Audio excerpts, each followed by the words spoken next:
Yo, yo, yo, welcome back, Dog Nation. This is the Baxter Street Boys. I'm your host, Cole Wilcox, joined by my co-host, Jake Gordon, and our producer, Griffin Rudy.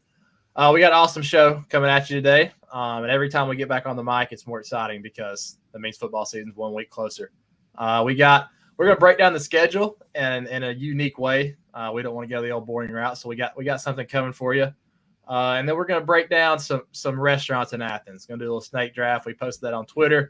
We'll put you on the right spots. So be listening in. And if you're not subscribed to our channel, please do that. Don't be afraid to hit that like button on the YouTube video. And please subscribe and rate on the podcast. We would greatly appreciate that. We'll be doing some giveaways with some stuff along those lines. So just go ahead and do it. But other than that, let's get in the meat and taters. 10, 12, he's running over people. Oh, you hurt your walking. There he goes in the corner again, and we jump up. Touchdown! Oh, God, a touchdown! In the corner! He just stepped on their face with a hobnail boot and broke their nose. We just crushed their face. Swift's got running room. Swift by the defense. 40, 30. They won't catch him. Go, Swift, into the end zone. Touchdown! The freshman just ran it back to Philadelphia. 15, 10, 5. Touchdown, touchdown, touchdown. Dawgs win it. We're headed to Atlanta. Near sideline, and it's intercepted. Intercepted. Keely Ringo at the 21. Off he goes. 40, 50, 45, 40, 35, 30. Near sideline. Breaks the tackle. 20, 15, 10, 5. Touchdown, touchdown, touchdown. Georgia. I know I'm asking a lot, you guys, but hunker it down one more time. Well, I know school's getting close to starting back, and y'all are back in God's favorite city. That's got to be nice. Yeah, definitely. It's been nice. I was here most of the summer, but it's good that everybody else is getting back too. It's been nice. Yeah, I miss Athens. And posting that on Twitter the other day. If you're not following us, do it right there. It's on the show at Baxter Street Boy or at Back Street Boys. But we posed, what's the best restaurant? What's your Mount Rushmore of restaurants in Athens? And that got a lot of engagement. A lot of restaurants I'd never even heard of. So gave me something to go to, but we'll be doing that at the end of the show. We got some football to get into first.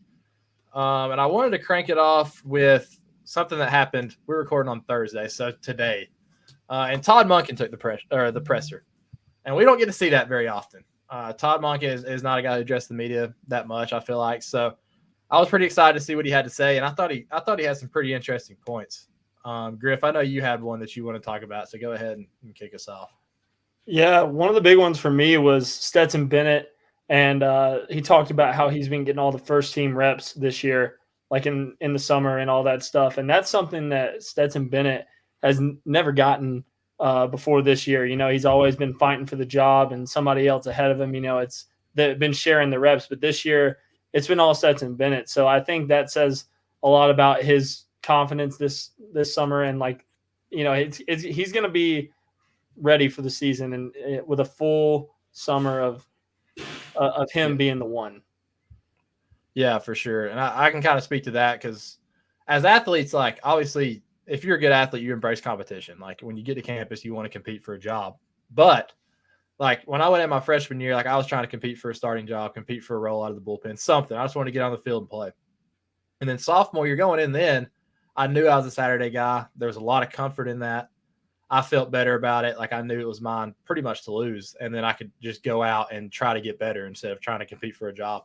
And the confidence level, like you said, that is definitely something that will be beneficial to Stet and the whole team entirely. You know, he's the leader, he's the guy, and there's no really question about it this year, which I think will be good.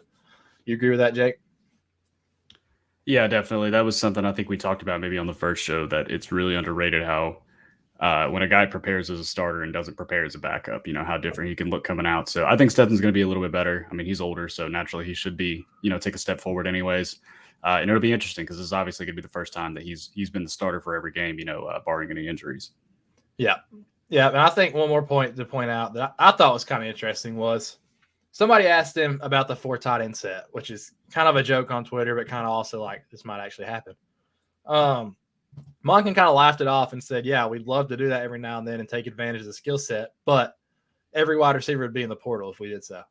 And I've always wondered, like, do you play call to recruiting a little bit? Like, if you know there's a lot of receivers in the house that night, are you trying to get the ball in some wideouts' hands, doing stuff like that? And whether or not, they do that to that degree, it proves that they definitely play call a little bit to recruiting, which I think in college you have to.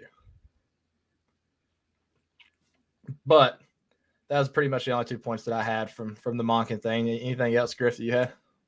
Yeah, the Kenny point also I liked when he talked about Kenny McIntosh. He talked about how last year James Cook and Kenny kind of shared the role of like catching the ball out of the backfield and stuff. But this year it's going to be all on Kenny. So all those touches are going to be his, and he's going to have to carry the load there. And I can't wait to see Kenny get all those touches and be the guy for that.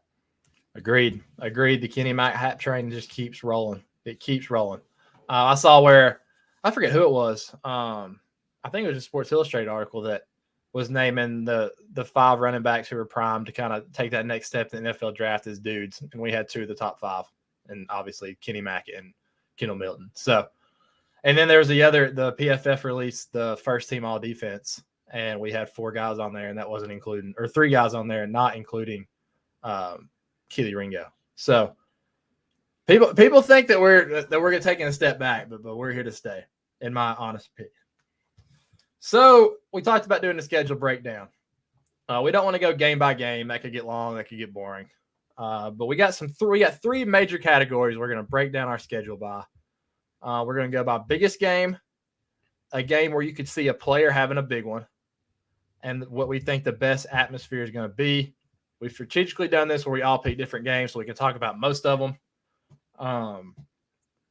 But from just looking at the schedule, like it seems like the years that we play Alabama or Auburn and Tennessee at home are the fun schedules. Like when we get those 2, they're always on the same year. When we get them on the same year, those are the fun ones. Y'all agree with that? Yeah, definitely. Yeah. You always want the big time games. The Oregon game to lead it off is fun. But it's definitely not like having an Alabama on the schedule or somebody like that. Even Clemson. Right. It's been a while since we played.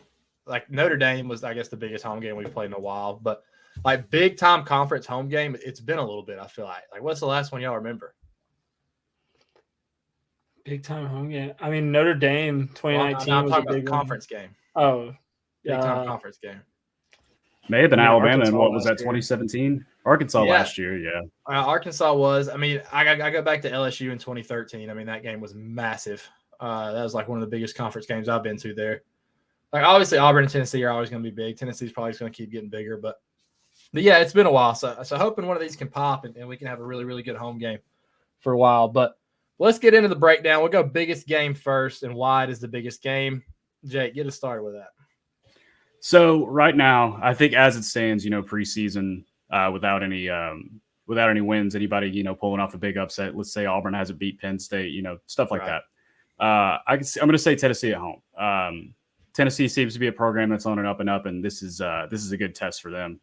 They got a couple licks in on Georgia last year. The game was never really that close, but you could definitely tell that Tennessee had an energy to them that they hadn't had before. And this is probably going to be probably their biggest game besides the South Carolina game, just going into Athens, and that's a real litmus test for them. Agreed. Yeah, Tennessee, it's going to be a fun one. That's probably going to be the best home game we got, I would say. I think Tennessee is a team that they definitely can cause some problems. I don't know if they can go on the road and beat a team like us, but they can definitely make the game interesting. So I agree with that. Griff, what you got? Yeah, for me, I actually had a different home game, and it's Georgia. Or actually, no, this isn't a home game. Georgia at Kentucky. Everyone's hyping up Tennessee this year, and they're going to have an electric offense. But outside of that, we don't really know a lot about like what they're going to look like on defense and stuff. And if it looks anything like last year, like I don't know how good they could possibly be. But we know what Kentucky can do, and they come in year in and year out and compete. And Mark Stoops, he's a good coach, and I've always believed that he's taken that program in the right direction. They got Will Levis, and that game being at the end of the year, if Kentucky's looking good, like at that point in the season, like that could decide the East. And I don't know if Kentucky can run the table that way, but at that point, if it comes to that game could be huge for both teams. So. Yeah, last time there was the East settling game in Lexington, it pretty much went as bad as it could possibly go for Kentucky. So I would assume they'd be more prepared for it because I saw on Twitter, this is probably early summer, where there was a Kentucky writer pretty much begging the fans not to sell their tickets to Georgia fans that game, which is hilarious. Because that was funny how it was the biggest game in probably Kentucky football history, and half the stadium was red. That's pretty poor. But yeah, I agree. That's a big one. Mine is one that I almost picked for the third best atmosphere, but I'm going at Carolina. I think pretty much anyone who listens to this show knows I'm pretty bullish on South Carolina. I think they're going to be a really good team. I'm really glad we're getting this early because I think I've always wanted to go to South Carolina. I think the environment will be great. It's going to be our first true road game. And for a while, let's say last 2 or 3 years, we could rely on our defense going on the road. Like we knew the old saying defense travels is pretty accurate. Like, when you go into a game, they're not going to be affected by the environment because it's going to be quiet when they're on the field. And this is a year where we're going to have a young defense going to Williams-Brice Stadium, and we're going to have our offense put up points and keep them safe. Obviously, I think our defense is going to be very, very good. We just talked about 3 or 4 guys on first team All-Americans, but there's a lot of people to replace, a lot of position battles going on. So I think this will be a big test for us, and I think if we can win that sets us up beautifully, and just in a confidence level for our defense, especially. So next is a game that we could see a certain player going off. This could be based off matchups. It could be based off some other factors. Griff, I'll let you start us off with this one. Well, you know who I'm taking to go off in a game. My boy Stetson Bennett, week 1 versus Oregon. I mean, I think he's hearing some of the stuff that even Georgia fans are saying about him, that they're not really confident in what he's going to come out and do this year. They don't think that he's got what it takes without the great defense that we had last year behind him. But this dude, he can play. And like we talked about earlier, he's got a full summer of reps with the ones, which is something he's never gotten. And we've got a lot of weapons on offense. Like, as much as we lost on defense last year, we lost some on offense, but we've got a lot of talent out there on both sides of the ball. And I think Stetson Bennett's geared up for a week 1 just banger. And, Oregon better watch out. And the thing about that game is, Oregon's defense isn't terrible. Like, they have 2 middle linebackers who could be first-round picks, and they have Dan Lanning coaching them. So it'll definitely be a good test. And I think you're right. Like, Stet's going to come out. I mean, it's the first game. You're going to have energy whether you're playing Oregon or whether you're playing Ball State. Like, it doesn't really matter. But, yeah, Stetson has a good game that game. That could set him up to get on some people's radar. Like, no doubt. Like, the first week plays a lot of weight into all awards. Like, it kind of puts you on the map, especially in a game that magnitude. So, Stetson New York might start there, Griff. Hey, I'm pulling for it. Jake, what you got? I'm gonna go with Bobby Beal against South Carolina. I could see Robert Beal, like we talked about South Carolina, they have a suspect offensive line. Mm-hmm. They have Spitzer Rattler, who's known to create, to put it lightly. And I could see Bobby Beal getting a couple sacks, maybe 2 or 3. I think it'd be a big game for him to to kind of remind people that he did lead this team in sacks last year. Yeah, Jake, the certified Spencer Rattler hater.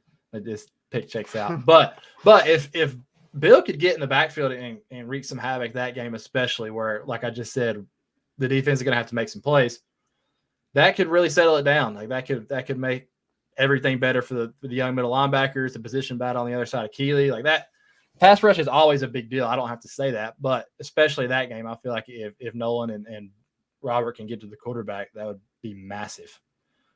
Mine is I got Jalen Carter and Nolan Smith at Tennessee or against Tennessee. I think if you watch Hendon Hooker play, it was kind of a joke last year on Twitter, but when he drops back in the pocket, he's flat-footed. He just stands there. And Tennessee's offensive line is not going to be very good, regardless of what they say. They're gonna be behind. They're gonna be throwing the ball. I just think it has a lot of opportunity for Jalen and Nolan to get off the edge. And this is something we haven't really talked about. But the more I think about it, and I don't want to sound like an idiot here, but this year's defensive line, I feel like might be able to get after the quarterback better than last year.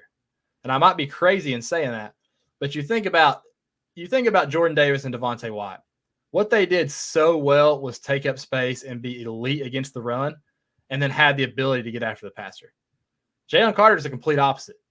he's good against the run, and he is elite at getting after the quarterback up the middle. So I think this year we might can put some pressure on teams even more so than last year. Would y'all agree with that?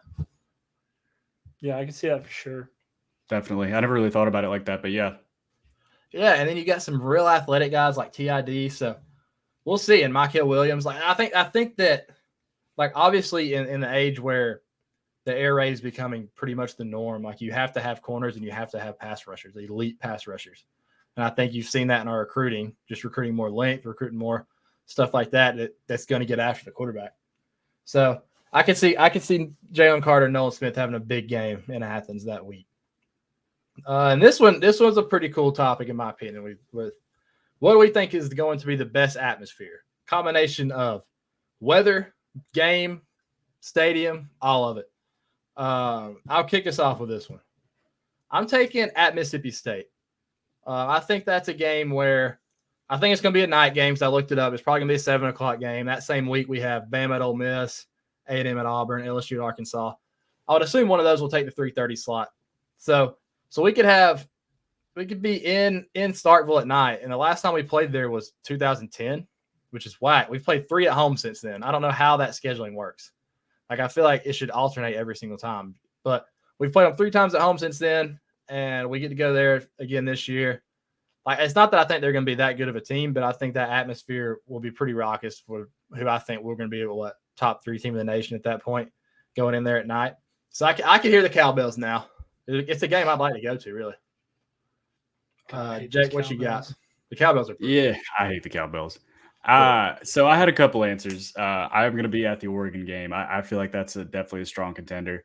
I didn't list this one, number one, because I've already talked about it. But if Tennessee does the impossible and they finally beat Alabama for the first time in 19, 20 years, it's definitely going to be Tennessee. It's definitely going to be Tennessee. But I think what could be a little more likely is you look at a team like Auburn. Let's say Auburn gets off to a good start. They beat Penn State. They beat LSU. They haven't won in Athens since 2005. And that's going to be a really, really interesting game if Auburn does get off on the right foot and actually does have a good start to the season, because it's been forever since they've won in Athens. And Georgia's really had their number too, outside of, the prayer of Jordan Hare and, the game that Georgia avenged in the SEC championship. Auburn has not gotten the best of Georgia a lot. And, it could be a very interesting game if they do, coming off a win against Penn State and LSU. That would be 2 huge wins for them. Yeah, and that's a game in 2005 we'd like to have back, looking back now. I mean, we're probably in the national championship if we win that one. But don't mean to go down that road.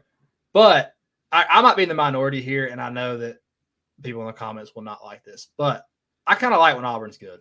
I'll be honest with you. I like when they're pretty good. I think it's an awesome game for us because me and Griffin were in Jordan Hare in 2017 when they wore us out.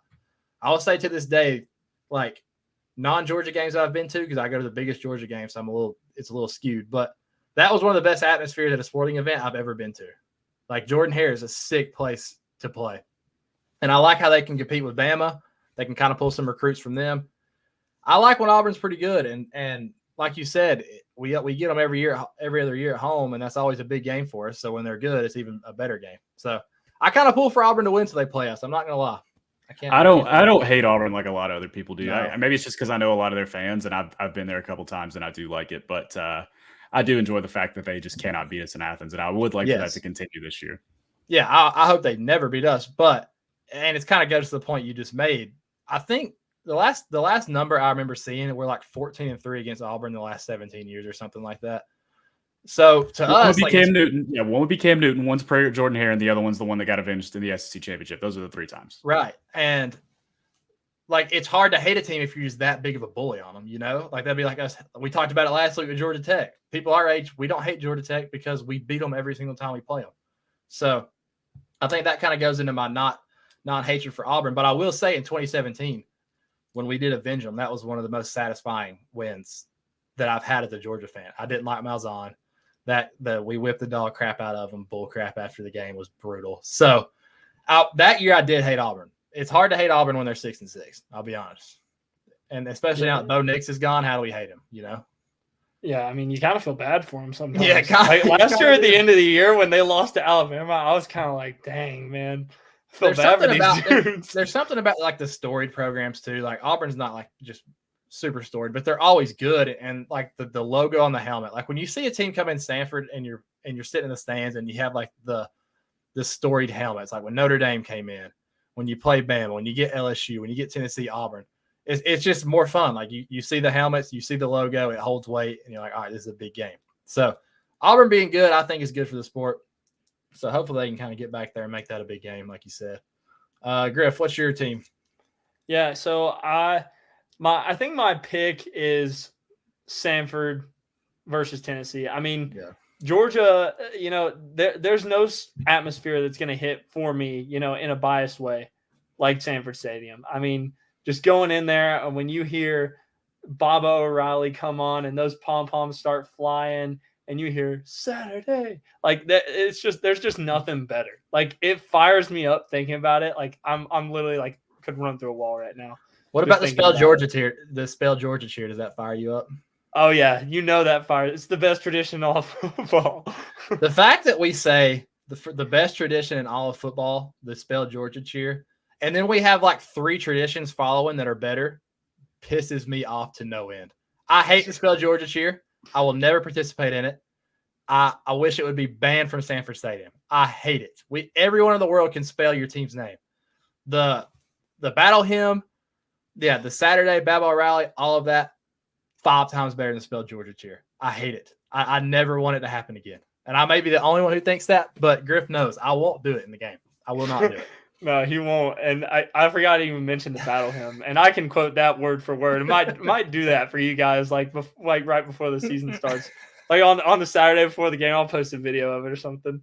But yeah, that game, I think that's my favorite home game of the year. So I'm picking that for best atmosphere. Hopefully it's a night game. See those red lights come on. But another atmosphere that I kind of like sleeping on, I guess, a little bit is South Carolina.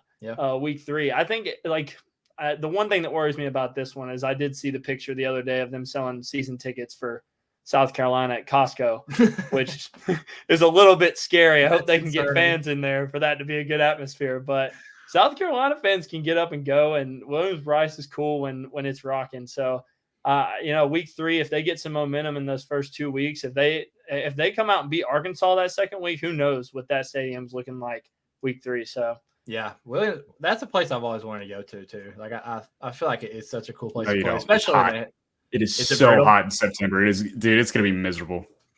I can't remember we played there the first weekend of SEC in baseball, so I don't think it was too hot yet. But that's my favorite baseball field in the SEC. It's South Carolina. It's a big league field. It's so sick. South Carolina, yeah, you're right. Like I hit on it earlier. They're a team that is itching to be good. Like when you get a taste of being good, you want to get it back so bad. And they had it with Spurrier. They were a 10-win team, 11-win team. They were a legit force to be reckoned with, especially at home. Ask Nick Saban. But so they kind of feel it right now. They feel the momentum. They need Spencer Rattler to have a good year for the future of their program, getting recruits. Like if Spencer Rattler comes and he gets back to the level he was playing at his freshman year, like they can sell that to multiple quarterbacks, like anyone in the portal, you're like, well, look what we did with Spencer Rattler. So that's a team that's itching for it and they need it. So I agree. I think it'll be absolutely rocking, especially week 3 when everyone still has hope. Yeah, dude, those Spurrier years at South Carolina, like I remember always pulling against South Carolina, like every single week pulling against them. And I just haven't done that in a while. And well, yeah, they were like the foe at the time. They were the only ones keeping us from Atlanta. Which that's the teams you pull against because Florida wasn't really doing it. Urban had just left. The weird thing about those teams is they weren't that hateable. Like we hate Spurrier. Spurrier was very hateable, but I mean they had Marshawn Lattimore. He was a monster. They had what's the quarterback's name? Connor Shaw was a dog. Like those are teams. It was hard to pull against those guys, but yeah, I'm thinking that atmosphere is gonna be good. What's the best Georgia atmosphere y'all been to? Arkansas was pretty sick, even though I was asked to leave that game, but I did get to go back in. Why were you asked to leave? I won't get into it. The only issue is it was a 12 o'clock game. Like College Game Day was set up right there, like where I always sit in the end zone with my student ticket. And College Game Day was right there. And as soon as they wrapped, I mean, it was go time, I wish it was a 3:30 kick. But the three straight false starts on Arkansas's first drive, incredible. I mean, everybody was freaking out. It was so much fun. And of course, it was a bloodbath. So it was a very fun game to be at. That's one of my favorite games in the last 10 years, probably, was that Arkansas game. I wasn't there. I was down here still, but just like you said, the College Game Day setting, when it said it was 12, I was pissed like you, but it was sick. Like being on the bridge, I could hear the battle hymn through my TV. You could see the stadium from the camera. Like, it was awesome. I loved it. And then, like you said, I was nervous for that game. Like, I was legitimately nervous. I was like, dude, this team's pretty good. I laid the points on Arkansas. I had Arkansas covering 17 Did you? and a half. Yeah. Yep. The public money was shifting so much, so I started feeling better towards the end. But I was like, I think we can score on them, but I kind of think they might be able to score on us a little bit. And I was very, very wrong. And after that, I was very, very confident with us for the rest of the year, because that game proved a lot to me, big time. I think we can do. I think we can make a statement like that against Carolina, because they're going to have that same type of momentum. That's why I think it's going to be a big game. Yeah, I actually didn't sleep that night before Arkansas. Like, I'm not kidding. Like, I like started to go to bed at one point, and then my roommate texted me or called me and was like, "Hey, can you come pick us up from downtown?" And so I went and picked him up, and then I like started to go back to bed, and it was already like 3 a.m. and I was like, "Bro, I'm about to wake up." I'm about to wake up at 5:30 to go to College Game Day. So why would I go to bed right now? And so I didn't go to sleep. I went straight to College Game Day and went to that game. I think I left with a concussion because my roommate Josh McAllister was freaking hammering my head, like just with his fist, while I had the College Game Day helmet on. A hard hat. He just kept hammering me. But yeah, it was a fun game. The thing that was terrifying too was JT Daniels announced that he wasn't going to play. Like, it wasn't announced publicly, but if you're on the know, like most of us are, it was like, he's probably not going to play. Like, he's going to warm up, but Stet's playing. And at this point, we weren't confident in Stet yet. We were like, oh my God, biggest game of the year. We got Stetson starting. And then he came in and just went right down the field for like the first 3 drives. It's all right, we'll be all right. I think the best atmosphere I've ever been to is at home against LSU in 13. That was different. It was just how the game went. Like, Notre Dame in 19 was probably the best like build up to the game of all time. Like, just the whole pregame and stuff. The game kind of was pretty boring if you go back and watch it. But that LSU game was nuts. Complete shootout, which doesn't happen in Sanford very often. We don't see many shootouts. All right. So that's our schedule. I think it's very favorable for Georgia, needless to say. I think we should cook right through it. We've grown to expect undefeated seasons, which is very bold of us, I guess. Maybe a little arrogant, but I think 12-0 is the standard at this point. So let's get into restaurants. Obviously, we've all went to school in Athens, all 3 of us, and anybody the Georgia fan's been to Athens multiple times. You know the restaurants. We're gonna do a snake draft to decide this little Mount Rushmore type. How do you want to decide the order? I got a random number generator on my phone. We can pick. I'll pick a number 1 through 20, and then we'll just go by who's closest. I'll pick your numbers first. Give me 11.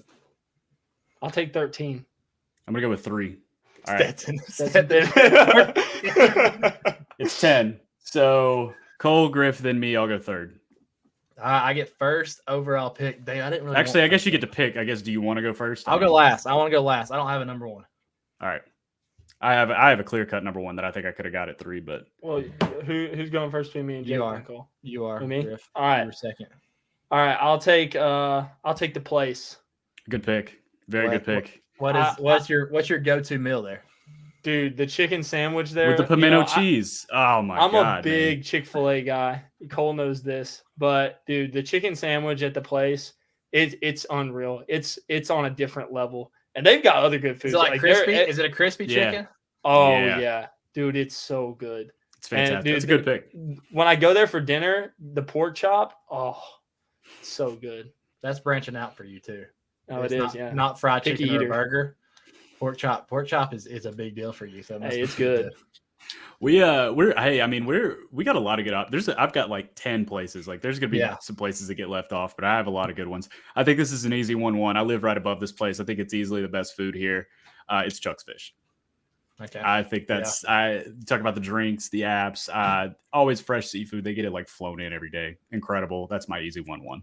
It is good. I went there the night before I got engaged, and I was actually going to get engaged that night. Complications arose, to say the least, and it did not happen. But I got engaged the next night post Chuck Fish. Shout out Chuck. All right, so I get back to back here. Wait, what's your go-to at Chuck? I forgot to ask. I usually mix it up because they always got a special. Last time I got catch of the day, they did it was like a Chilean sea bass with like this garlic sauce. That sushi's really good too, though. I always get a sushi. I've roll heard the sushi's good. I don't think I've gotten it. And they have the Uptown chicken, which is like the best appetizer on planet Earth. So that's an easy one. Yes, that is good. I forgot about that. That is really good. Really good. My two. My first pick is Marker 7. I love Marker 7. I think it's that anytime my parents came in, that's where we'd go because I couldn't afford it in college. But when they came up for games, they would go straight there. My second one is it's more cultural. This is more you're in Athens when you're in Athens when you go to Ad Drug. Dang it. If you, a lot of fans probably don't know about Ad Drug. Ad Drug is literally a pharmacy on 5 Points. You would never know it has a restaurant in it. You walk in and there's a grill off to the left. You can get a bacon cheeseburger for $4, and they have unbelievable milkshakes. They scoop the ice cream right out the bin. It's the spot. You go in there and you know it's local. They got all the pictures of former coaches. You'll see Coach Rick. You'll see Coach Donning, Kirby, Mark Fox. Everybody signed a picture. It's the spot. Like, you're local. You've been to Georgia when you know about Ad Drug.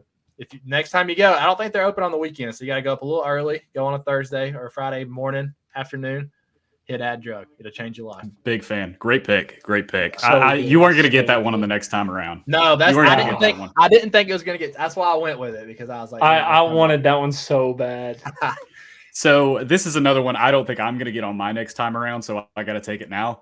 I'm going to go with Cali and Tito's. A hungover Cali and Tito's burrito. It really does it for me. Yeah, and you can bring your own cooler. I think you pay like $2. You can bring your own cooler and just sit out there on the patio and drink. They just started taking cards like last year. So it used to be cash only. Yeah, like really small operation. The food incredible though. If you love Cuban food, I mean it's incredible. And they got a bigger spot too now, right? Yeah, it's on the east side. I still go to the Lumpkin one because it's like you got 5 minutes that from my house. That one's the best. It'd be sick is if baseball could build a good atmosphere, and I'm sure we'll get into this at some point. Like that, Cal and Tito's would be popping. That'd be like the best pregame spot for a baseball game, and then go out and sit in right field, have a bracelet on, sell alcohol. Probably could be popping. Just stuff to think about, Josh Brooks. Stuff to think about. Well, he's a big listener of the show, so right, yeah, for sure.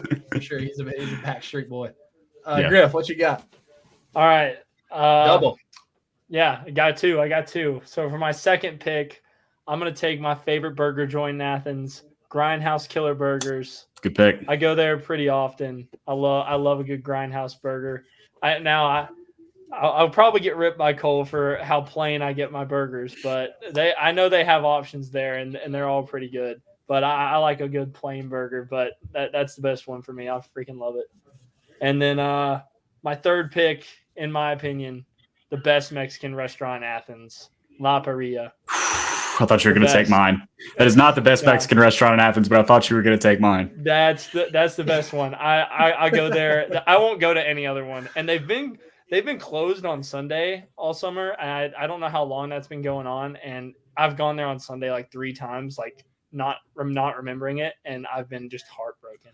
Their parking lot's absolutely brutal. destroyed. That's the worst part of it. The parking lot. It is. The parking lot. The parking lot does suck. Those spots are tiny.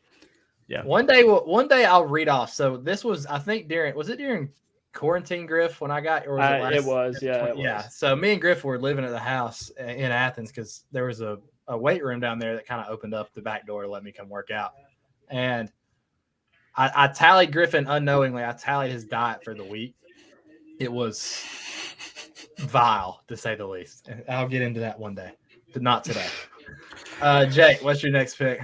All right, I am going to pick the better Mexican restaurant with an equally as bad parking lot, and that is Talak. I don't know if you guys have ever been to Talak. It's kind of off. It's kind of out of the way. It's like off Prince, like way down the road. But if you have been to Talak, No disrespect to La Paria, it is very good. Talak blows it out of the water. They make the margaritas really strong. One thing I do, like, you order a pitcher of margaritas, they bring you a glass that's already full on top of the full pitcher. Ooh. I really appreciate that about them.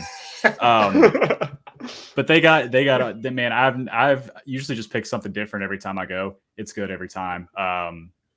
Great place to hang out. They got a little patio spot too. I love Talak. I wanted to take it earlier, but I didn't think I would get Cali and Tito's on the swing back. So I'm gonna go with Talak. That's when you know you got a good restaurant, when you can just get something different every time. Oh yeah, that's how you. That's like ultra confidence in the spot. Yeah, okay, well, I'm gonna take two. I'm gonna get my top 4, which is nice. I'm gonna take the Blind Pig. I love good the Blind choice. Pig. I'm going there tonight at 7:00. My favorite part about the Blind Pig, the food's great. I get the hot tenders, the quesadilla, anything. It's all good. It's one of those places you can get anything. The fried mushrooms are elite appetizer too. Oh yeah, full fried mushrooms. But their cups are about this big in circumference. Dr. Pepper's on tap. That's my weakness. Yeah, Blind Pig is elite for that. The second one I'm going to take, which this has risen to the best pizza in Athens for me, is Fully Loaded. Fully Loaded. Oh, I thought you were going to take another one. Fully Loaded is very good. Fully Loaded shot up the board for me. And I used to not get the pizza, and somebody's like, man, and I love pizza. I'm a pizza guy, like big time. And so I was like, I don't know. It's a freaking wing joint. Like, I'm not getting the pizza there. And I got it, and it was unbelievable. It's my favorite. You can get a 14-inch, wax the whole thing. Fully Loaded, it was a perfect spot. I could take my moped straight from the baseball field up there, park it by the dumpster, and roll into Fully. So that was my spot. That kind of turned into the baseball spot. They used to have fried pickles. They need to bring them back. They took them off the menu. They were really good. They wiped them. Yeah. It's unfortunate. That is. It needs to be bigger too. Like, you have a good atmosphere in there. Like, it's in an unbelievable location, but they need to get another one too. We're gonna have to do some honorable mentions because I literally, it's so hard to choose between. Yeah, for me to choose between these last 4. I got 2 good ones. Mine's a little more bougie, I guess, my list entirely. But I'm gonna go with Shokatini. I don't know if y'all have ever been to Shokatini. I actually do live right above Shokatini. It smells like fried rice every single day. This is the best hibachi in Athens. I love hibachi. That's like my main thing. And it's cool because if you go sit at the sushi bar. Like, I went to the sushi bar one night with somebody, and they bring you like little snacks from the kitchen. Big fan of that. It doesn't really like make a difference to me, but yeah, they'll just bring you like little stuff to chew on. Great sake. Big Shokatini fan. If you haven't been, highly recommend it. I don't think I've ever been there. I haven't either, but I've always wanted to go because they do karaoke, and I freaking love karaoke. I don't mean to bash right now at all, but Sakura is the most overrated restaurant in Athens. Oh, it is. No, I don't want to give them too much bad press, but the last time I went there, I called. I was so upset that it was bad.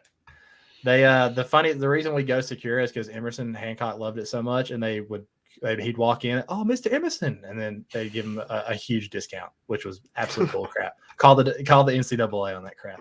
Yeah, that's what I'm hearing. Yeah. All right, Griff, finish us off. All right, my last pick, I think I'm going to kind of round out.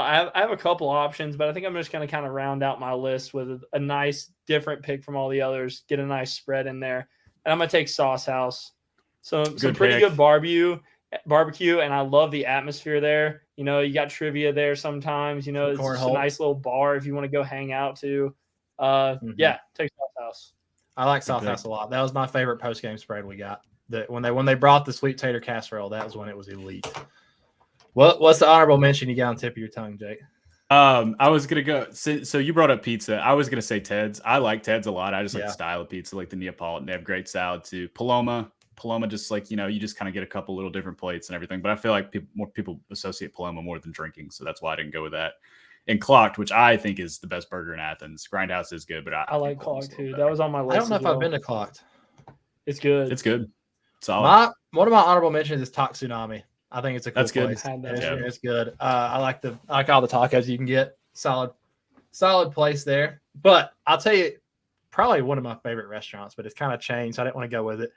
The Barb's on 5 Points is unbelievable. It's so much better than all the other ones. I don't know why. I'm not a Barbaritos guy, man. Really? I think it's their tortillas. And now that they have a Cercheros here, which is like a South Georgia chain, it's better than Chipotle too. I'm a big Cercheros guy. It literally opened like 2 weeks ago. It's fantastic. So I like the tortillas. I think from Barbaritos, the Chipotle tortilla, money. I love Barbaritos. I would go there all the time. That was like when I can't decide where I want to go, just roll the moped down to freaking Barb's. We went there unlimited times during quarantine. Yeah. Well, they were the only ones open. Yeah. You got any honorable mentions, Griff? Yeah, I got one Trapeze Pub. Good one. Very good one. Pretty solid spot. I've only been there a couple times. Also, another place that I kind of like a lot, and I go there every now and then. I used to like it a lot more than I do now. Locos. Yeah, it's a nice. Just I don't think it's a chain, but there are a couple in Athens. But it's pretty solid, and yeah, I like to go there every now and then. I didn't take this one because they it's kind of I think it's the same ownership as Chuck's, but 5 is fantastic too, right next to Trapeze. Great spot. Yep. Yeah, there's a lot of good places downtown like that. I have a quick segment to end on. The name of this segment, I think, I'm trying to figure out the best way to do this, but it's the how much should I care meter. And I think we can do this throughout the year with different topics, Georgia, anything about that. This topic, I'm getting married in December, for those of you who don't know. I would say most of you do not know. I'm getting married in December. So this is going to be the wedding version of how much should I care. And I don't know what kind of ranking system we should do. I guess 1 to 10. 1 to 10 ranking system. So I'll ask y'all a question. Y'all tell me how much I should care from 1 to 10. We'll start with a big one. The venue of the wedding. How much should I care? You're asking the wrong guy for this, Griff. You go first. I'd say about a 5. Maybe a little higher for venue. Actually, we'll go 7 for venue. Okay. 7 for I was venue. going to say 7. I kind of agree with that. Right. I kind of agree with that. Like, we didn't go with my first pick, but I wasn't really concerned. I wanted like kind of somewhere decently kind of outside, so I was chilling with that. Next one, what I wear during the wedding. I'm going to stay 7 again. Yeah, I might actually bump it up to like 9. You want to be looking fly for your wedding? Are you kidding? Come on. Now, Griff, how much do you think I care? Oh yeah, you're like a 1. Yeah, on that. I'm not concerned with that. I've never been that concerned with that. Most of these are pretty low for me. I'm going to go ahead and say. Now let's get into some more knickknacks. Kinsey just had a meeting with someone on tablecloths and napkins. -4. As low as you can possibly go. I was like, are you serious? Like, we have to, and then they were unbelievably expensive. I was like, nah, there's surely on earth there's somewhere there's a better option than these. At Walmart. Yeah, I agree. That's a freaking 0. That's a 0. The layout of the ceremony. Hopefully she hasn't made it this far on the podcast. Yeah, no. I warned her I was going to do this, so it's all good. I'll be honest. Credit to her. Shout out Kinsey. She has planned the entire wedding. I'm not at home, so it's tough for me. The only thing I really took care of was figuring out who was going to cater, but then she went and met with them. So how about the layout of the ceremony in terms of where the chairs are situated, stuff like that? For you, probably a 1. Yeah. I'd say like a 2. Not that I have much that your input. big body's got enough room to get through. Well, that's the thing. Like, there's not much I can do in that scenario. So whether I care a lot or care little, I think my input is like 0 at that point. I just hit on it. What we eat. How much should I care? Overall? Now, how much what we eat? What should be my care? I don't ever remember the foods at weddings because I usually get kind of drunk. So I would say like 2. I would say for you, since you were actually picking that one, I would say that would be pretty high, like an 8. It was high for me. This was probably what I cared about the most. I hate going to weddings where I already know, I can tell by looking at it. And this is kind of how I eat anyway. I don't like to go to like real expensive restaurants, real fancy food, because number 1, it's not enough. Number 2, it's not worth the price to me. I hate when I go to a wedding and it's like the fanciest food ever and you walk away like that wasn't very good. So we're catering breakfast. We're catering breakfast food. Obviously, it's going to be kind of dolled up a little bit more than what I would do. I would just get some bacon, eggs, and biscuits and roll. But yeah, they're having the waffle bar and all that. So I did care about that. I cared about the food. That was probably the highest. If I ranked everything, that would be the highest. I had one more. How much should I care about where we stay the night before? Is it something I should be ultra concerned with? It's like a 4. I mean, you don't want to stay like a super 8. Right. Yeah, I guess my phrasing of this question should be, how much should I stress about it? Because me and Kinsey are on opposite sides of the spectrum here. Let's put it that way. It's a stressful occurrence. I don't know if y'all know this at all about weddings, but about 7 months before, I think 7, you send out save the dates. I thought that was the invitation. I thought if you got to save a date, you're invited to the wedding. No. 4 months later, you send out invitations. On the scale meter, on how ridiculous that is, what is that at? 10. Dude, I don't understand. That's I did not understand that at all. If you get a save the date, that's an invitation. I get it, I guess, because it's like a reminder, but I don't know. I feel like if you really want to go, you'll save that date. The save the date was it. But yeah, that's the show for today. We'll mix in a care meter on some football stuff too. So thanks for listening, guys. Really, we appreciate it. Like we said, go ahead and hit that like button on YouTube. It takes less than half a second. And be sure to subscribe to us on our podcast. Like I said, here in the next couple of weeks, we're going to do a giveaway. You're going to want in on it. So go ahead and get in there. Go ahead and comment and go ahead and get it listed on. So appreciate you guys. Go Dogs. Have a great week.